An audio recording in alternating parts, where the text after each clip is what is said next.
Welcome to this I Got an Offer video where you will discover an extract from one of our live case interviews.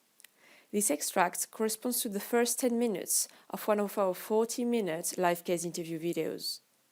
In these videos, we have someone playing the role of the interviewer and another person the role of the candidate. We also stop the videos from time to time to give you special tips on how best to approach case interview questions. This is the part we call learning mode.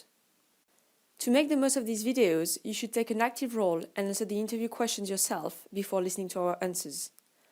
Do it as if you were actually talking to the interviewer, and then compare your answers to the ones we give in the video. This will enable you to simulate a real case interview environment. Okay, let's now go ahead and watch this live case interview video. Our client, called Geolez, designs and builds furnaces for waste incinerators in Europe. It provides waste management operators with the equipment required to burn the waste they collect from local businesses and residents. The company's clients are of two types: local governments and waste management conglomerates. When it works with local governments directly, the company builds the incineration site and manages it over the duration of the contract. When it deals with waste management conglomerates, it only builds the equipment and then let the waste management company operate the plant separately. The company has developed different versions of its furnaces over the years. Designing a new generation of furnace takes about 2 years, but once the design is completed, the furnace only takes a year to assemble before it can start operating. The company has built furnaces for the past 20 years and is currently offering its 5th generation of furnaces to its clients. It has a backlog of orders for the next 3 years and is constantly negotiating new deals to maintain its revenues. When offering a furnace and facility management service, the company receives an upfront fee for the delivery of the furnace and then a yearly management fee for operating it. The company's total revenues are down 5% compared to the previous year. The CEO wants you to find out why and to help him turn the business around. Okay, let me make sure I properly understood the situation. Geolez develops furnaces for waste incineration and also offers to manage waste incineration facilities. The company either manufactures and sells the incinerator to another waste management company or builds the furnace and operates it on behalf of local governments. An incinerator takes 2 years to develop and 1 year to assemble. The company's revenues have decreased by 5% over the last year, and the CEO would like to understand why this happened and to reverse that trend. Did I understand the situation correctly? Yes, that's right. Okay. Do you mind if I ask a few clarification questions before diving into the first question? The CEO says that he is worried about the revenue falling over the last year. Was this associated with a decrease in profit as well? Does he only want us to investigate the decline in revenues? Yes, the revenue decline mechanically translated into a decrease in profit, but the profit margin was unchanged. So the CEO would like you to focus on the change in revenues. Okay, thank you. I have an additional question. How long has this revenue decline been going on? Is this a recent phenomenon? Does it seem to be a company-specific problem, or has the rest of the industry experienced similar changes? This is the first time in many years that the company has faced a decline in revenue. The CEO has not investigated the performance of their competitors in details and therefore does not know whether this is an industry-wide issue. Great, thanks. Let me take a minute to think about how best to approach the problem then. Let's pause for a second to discuss this first step of the interview. Some of the case interviews you will have with consulting firms are root cause interviews, where you are asked to find the root cause of a problem. For example, why profits are going down, why revenue is going down, why costs are going up, etc. In these types of interviews, it is always a good idea to ask upfront if the issue is an industry-wide problem or a company-specific problem. The interviewer won't always answer, but if he does, it will give you a strong starting point for your framework and avoid wasting time. It is also a good idea to clarify what metric you're expected to focus on. If the interviewer only mentions revenue when telling you about the situation, take the time to double-check it's okay not to look at costs. The interviewer might want you to investigate a more general problem, but not say it explicitly. Right, let's now go back to the interview mode. If the company's revenues are decreasing, it is either because the market size is decreasing or because its market share is decreasing, or both. In my framework, I would therefore like to look at the European market size as well as the company market share. For each point, I will divide the analysis in two parts, looking at what happened to volumes on the one hand and prices on the other. For the overall market size, we could look at the following points. Regarding the volume, we should find out how the number of incinerators built in the last year differs from the past few years. Is that number going up or down?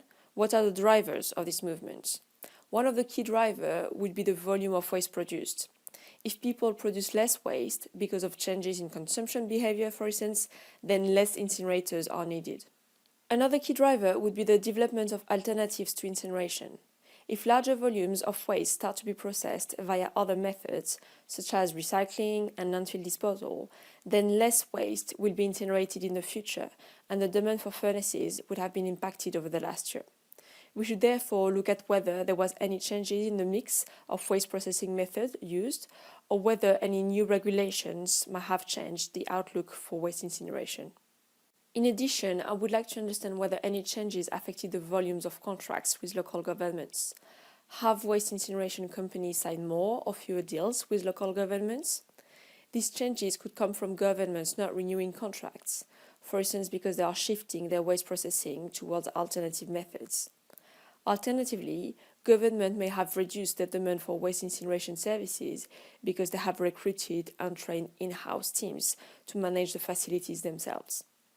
Secondly, we should look at the average price of a furnace. Has the average market price gone up or down over the past year? Again, I would like to understand what are the drivers of this price evolution. The first driver I would look at is technology. Any improvement in the technology behind furnaces is likely to reduce their cost and therefore the price firms charge for it. If reducing their price means that they can increase their demand, obviously. So we should check if there have been any significant improvements in furnaces technology over the last year, leading to building for less costs. The second driver I would look at is the intensity of the competition. I would check whether the number of competitors has changed over the last year. A significant increase in the number of companies producing waste incinerators would mean that there is higher price pressure in the market, and this would explain a fall in average prices. Finally, we should look at whether there was any changes to the fees local governments pay for waste management services. This is another aspect of the market price that could affect the relevant market size. Here again, we should understand what might have driven these changes. One driver could be changes in governments' budgets. If governments are under pressure to meet their budgets, then they might have renegotiated some existing contracts with lower fees. Alternatively, a change in fee income could have come from old contracts getting renewed and renegotiated at different prices. We should then look at anything that could have affected the company's market share. As for the total market size, we should split the analysis between volume and price. Any changes that the company faces in these two dimensions, but that other companies don't face, will lead to a decline in market share. We first need to understand whether sales at the company have gone down. If they have, then we should understand where they have occurred in the sale process. Is the company facing fewer leads, or is it less able to convert leads into contracts than before? Has the sales team been reorganized, or has there been a lot of turnover in that team? We need to understand why these changes have occurred. Then we should try to understand whether the company has made any changes to its price structure, and if so, why. For instance, it may have had to reduce its prices because its technology is less advanced than that of the competitors, and the company needs to compete more aggressively on prices. Alternatively, the company's sales team might be undercharging customers because it is not as efficient as it used to be. In terms of priorities, I would analyze the different parts of the framework one by one from left to right. I would start with the volume and price across the industry, and then look at the volume and price at the company. Okay, that sounds good. Why don't you start looking into this? Sure. Since we're trying to find the root cause of a problem here, let me take a hypothesis-driven approach. Back to the learning mode. I would like to make 2 points regarding the framework. For profitability or revenue cases, the traditional profitability framework that you can find in our articles works well. But the framework we've used here is also extremely efficient. It enables you to quickly determine if the issue is company-specific or industry-wide. Once you've identified that, you can then switch gears and use a traditional framework. For root cause problems, such as this one, where you have to understand why a situation is happening, it is very helpful to start making a hypothesis from the very start. That will help you focus on one thing at a time. This is sometimes called being hypothesis-driven. Let me give you an example of what this means here. Okay, so the initial hypothesis I'm going to make is that the problem the company is facing is a company-specific problem rather than an industry-wide problem. Do we have any specific data on how the company's revenue have changed over the last year? We know that the company's revenue were 2.5 billion euros this year compared to 2.6 billion euros last year. Interesting. So this corresponds to the 5% decline you mentioned previously. Do we have any information on how many furnaces the company built this year compared to last year? Yes, we know that the company built 20 furnaces this year and 21 last year. Okay, so that's one fewer incinerator this year than last year, which means a decrease of about 1 divided by 20, which is 5%. So this is in line with the overall company revenue decrease, which implies that the change in volume accounted for almost all the change in revenue. So my hypothesis at this stage is that this is a company-specific issue related to the number of orders rather than the average price. Am I right to think that the average price has stayed the same? Yes, that's right. That's what the data indicates too. Okay, so let me cross out the price and try to dig further into the declining number of orders. Do we have any data on market share?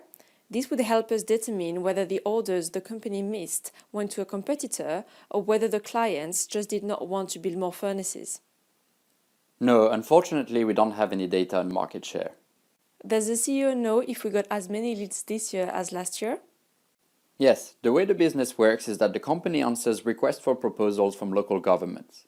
The company bids for projects and wins some of them.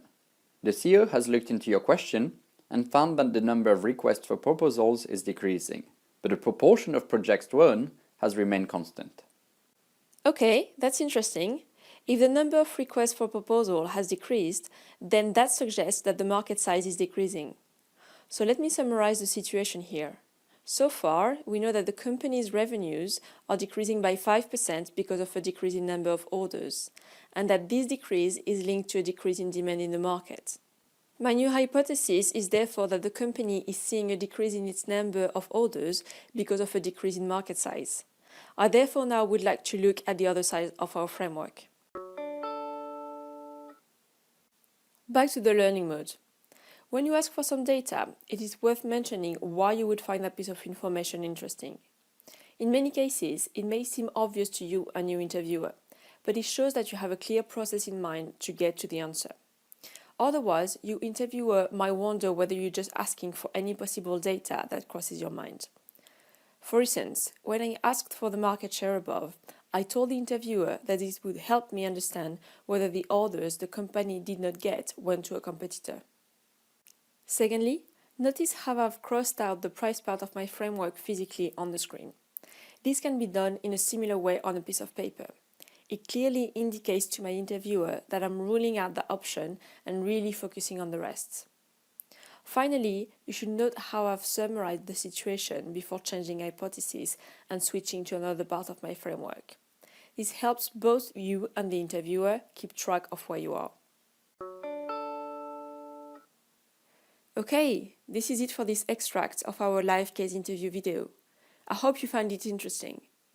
The remaining 30 minutes of the video cover the key parts of a BCG and Bain case interview, including quantitative questions, creativity questions, and the recommendation.